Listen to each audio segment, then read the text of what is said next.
So that's the best strategy to utilize when your goal is to do both simultaneously.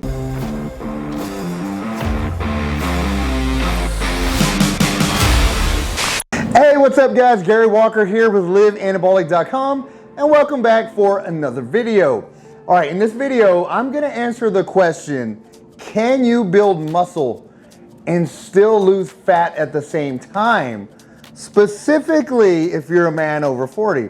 So if you wanna know the answer to that, make sure you stick around and watch this video. Also, before I get started, if you haven't already subscribed to our channel, please subscribe to our channel and make sure you click on that bell icon.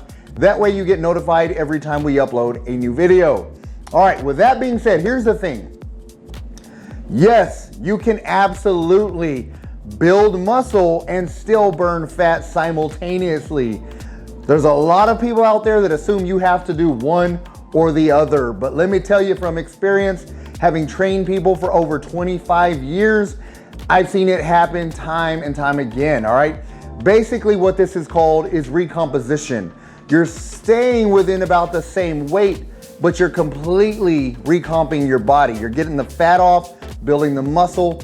That is the primary and optimal way to do it now. Typically back in the day, you would see people go on an extreme low-calorie diet to lose as much weight as possible and then go back into a bulking diet and gain as much weight as possible, trying to put on a few pounds of muscle. And that would create a yo-yo effect. You're getting all the fat off your body, then you're putting more fat on while you're trying to get lean muscle at the same time. So it's really, really strenuous on your body. It's strenuous on your body, on your central nervous system when you're younger. So just imagine being a man over 40. If you're 40, 50, 60, 70, or even older, it's even harder on your body. So I always recommend recomposition. Here's the one thing I want to throw at you though, before I go into the necessary components for doing both simultaneously. If you're 25% body fat, you're 30% body fat, if you are considered obese, if you have a lot of fat on your body, then typically what I recommend is trying to prioritize fat loss, not just weight loss. So I'm not talking going on an extreme ketogenic diet. All right, I'm talking about a fat loss where you're emphasizing losing nothing but the fat, maintaining as much muscle as you can. All right, so here's the other thing. If you're considered skinny fat, you're an older dude that maybe has 10 pounds, 15 pounds of fat, it's just carried in your midsection, your arms are a little flabby. Not that you have a lot of fat, but you don't have a lot of muscle. All right, so if that's you, then you can either optimize your recomposition or you can maximize your muscle growth by just going on a lean muscle building diet. All right, because again, we're all unique, our goals are all unique, and our starting points are all unique. So at the end of the day, you need to look to see primarily where you're starting and what you should focus on. Because going back to the obese individual, if that's you, then I want you to put the aesthetics aside and focus on health. Realize the importance of getting that fat off of your body, the visceral fat away from your organs, because primarily you should be focusing on health. While you're focusing on health, while you're getting that fat off your body, then you're gonna start noticing something. You're gonna look better, you're gonna feel better, your clothes are gonna fit different. You're gonna start to see something in the mirror that you like. So that's all that I want you to really focus on for now. All right, with that being said, let's get straight into the main components. When your goal is to do both, you want to build muscle, you want to burn fat, you're not too concerned with the actual weight on the scale, you're just wanting to do more of a recomposition, then the first thing and one of the most crucial things you gotta focus on is your calories, your nutrition, because here's typically what happens, and here's typically why people think this is impossible to do. To grow, you need to be in a caloric surplus. To burn fat, to burn calories, you need to be in a calorie deficit. All right, so one of the best ways to do that is through carb cycling, which is what I use with all of my programs, all of my clients.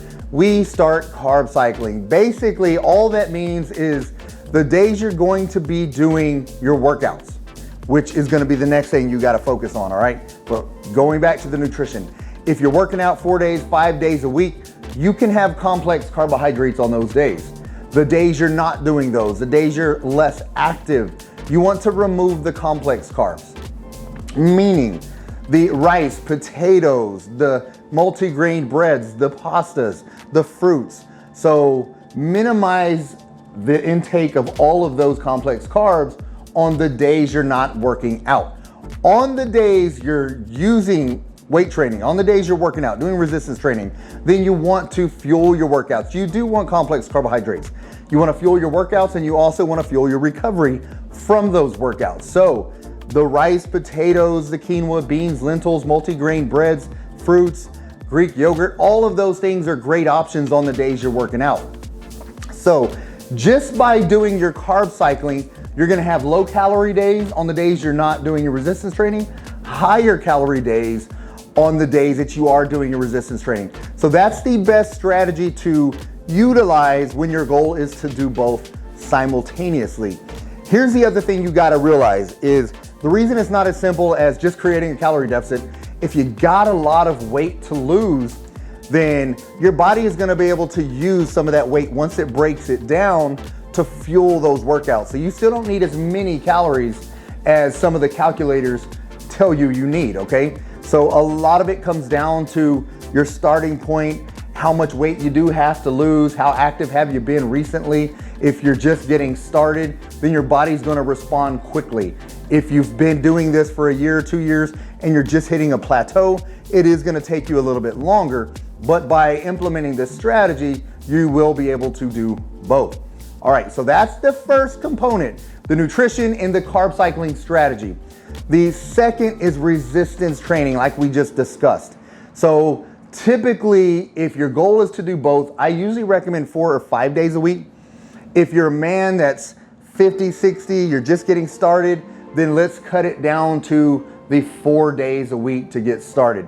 If you're still in your 40s and you were active in your 30s or late 20s, then it's okay to jump right into the 5 days per week. All right, so just look at both of those options and see which one fits you. But when I talk about resistance training, 4 or 5 days a week, you wanna make sure that you are utilizing your compound movements, your multi-joint movements. Those are gonna give you the biggest bang for your buck, meaning your squats, your deadlifts, your bench presses, pull-ups or back rows, overhead presses, all of those exercises are compound movements. They're not the little curls, tricep extensions, chest flies. So those can be incorporated into your workouts as well, but you want majority of your exercises to come from the compound movements. So the other benefit to doing the compound movements, not only is it gonna help increase your metabolism, which is gonna help you burn more fat, but it's gonna increase your hormone profile, meaning just by doing those exercises is gonna boost testosterone levels and growth hormone levels. So which is key for both things, key for building muscle and key for losing weight. So that's where the biggest benefit's going to come from with the resistance training. And also that when you know that you're supposed to be doing compound movements, when you are focusing on incorporating your compound movements, you also want to make sure that you are competing with yourself, challenging yourself, looking to improve on the weight you're lifting from workout to workout or every other workout, all right? So if you're starting out with 150 pounds on a bench press, for instance, you're doing that for 8 to 10 reps, and the next week comes around, you wanna try to do 155 pounds. If you can't, it's okay, because you don't wanna sacrifice form. But what you do wanna do is make sure you're making progress at least every couple of weeks, and primarily within the compound movements. All right, that's the second thing you need to do. Third thing you need to do that is really crucial to making sure you're optimizing your weight loss and you're optimizing your muscle building is your rest, recovery, your sleep. All right, all three of those things. It's easy to want to go to the gym 7 days a week and be like, you know what, if 4 days a week works well, 5 days a week works well, let me try 7 days. That's going to be more detrimental because you're not growing inside the gym, you're growing outside the gym. All right, the goal inside the gym is to break down muscle. give your body a reason to repair that muscle, which is what's happening when you're outside the gym when you're resting and recovering. So that also leads me to the sleep, because 7 to 9 hours of sleep each night is going to be crucial. Specifically the REM sleep, REM, rapid eye movement sleep. That's when your body's going to be producing more growth hormone, more testosterone. So all the muscle building benefits and recharging and replenishing for the weight loss benefits. So you definitely want to make sure you're focusing on your sleep, focusing on your rest. You can add some low intensity, steady state cardio, walking outdoors, cycling outdoors. You can do those things when your goal is to really focus on losing some of the fat. When your goal is more in line with losing fat, gaining weight, but you really want to focus on building more muscle, then do a couple high intensity interval training sessions, HIIT sessions throughout the week. Those will actually help boost hormones, help speed up your metabolism, and do all that as well. So either one of those are going to be good options when you're trying to recomp, which is build muscle, burn the fat simultaneously. But those are 3 really important steps that you need to make sure you're adhering to if you're wanting to optimize both muscle building and fat loss. Because at the end of the day, if you're doing 2 of those but not all 3, then your results are going to come, but they're going to come slower. If you're doing all 3 of these consistently, that's when you're going to notice you're liking what you see in the mirror, your clothes are fitting better, energy levels are through the roof, and you're feeling like you want to be feeling. But man, if you have any questions at all about this video, comment below and let me know. Also, give me a thumbs up if you like it. That way I know that you like it, so I can film more videos like this. Other than that, man, that's all that I got. Get busy, get after it, and God bless.